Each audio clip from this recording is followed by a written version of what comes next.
S'il y en a encore qui pensent qu'on exagère en démonisant un peu l'exposition de nos jeunes aux écrans, j'aurais 2-3 mots à vous dire. Bon, il y en a plusieurs qui me connaissent comme étant un gars sur Instagram et TikTok qui parle de films et qui les analyse. Mais ce que plusieurs ignorent, c'est que depuis plus de 10 ans, j'ai une compagnie de production vidéo et j'ai aussi longtemps donné des ateliers de cinéma dans les écoles primaires de Laval. Oui, je veux voir les commentaires remplis de hashtag Laval ou rien, merci. Bref, j'ai pu voir de mes yeux un avant et un après clair depuis la pandémie, soit où les écrans se sont démocratisés encore plus chez les jeunes. Et pourquoi je vous parle de ça, c'est parce que en allant voir Histoire de jouer 5, où on nous met cette réalité d'en face, ben, contrairement à ce qu'on pourrait penser, elle est pas si exagérée que ça. Les derniers ateliers de cinéma que j'ai donnés au primaire, c'était 5 ou 6 ans après le début de la COVID. Ce qui veut dire que les jeunes à qui j'enseignais ont passé leur année charnière, c'est-à-dire maternelle et première année, soit en Zoom et ou à ne pas avoir tant de supervision pour leurs appareils électroniques à la maison. Ce qui veut dire qu'au niveau développement et communication, et il y a des petites lacunes peut-être qui se sont créées. À ces jeunes-là, je devais mettre beaucoup plus d'énergie devant la classe pour garder leur attention parce que je compétitionne dans leur tête avec la gratification instantanée de leur fil TikTok.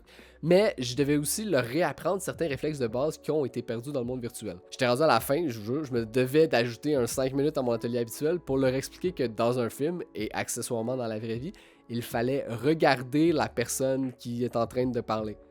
Et que si toi-même tu es en train de parler, tu devais regarder les autres personnes. Et ça, c'était pas juste quelques cas isolés, c'était généralisé dans mes groupes. D'ailleurs, au Québec, les téléphones sont interdits dans les classes depuis août 2025. Et juste avec les échos reçus de mes amis profs, et ce qui est relayé dans les médias, ben on voit directement une amélioration de leur vie sociale. Parce que est-ce que le fait de plus se parler en virtuel, ça change la façon dont tu interagis avec l'autre dans la vraie vie?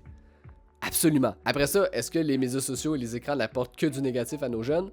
Je pense pas non plus. Et c'est là que je suis content qu'il y ait un film très grand public, c'est-à-dire Histoire de jouer 5, qui fait état de ça et que si vous allez le voir, vous allez pouvoir constater par vous-même la nuance et la twist intéressante qu'ils amènent sur le sujet. En terminant, si toi aussi t'as un point de vue sur la question, n'hésite pas à m'écrire dans les commentaires et oublie pas de t'abonner si t'aimes jaser de cinéma.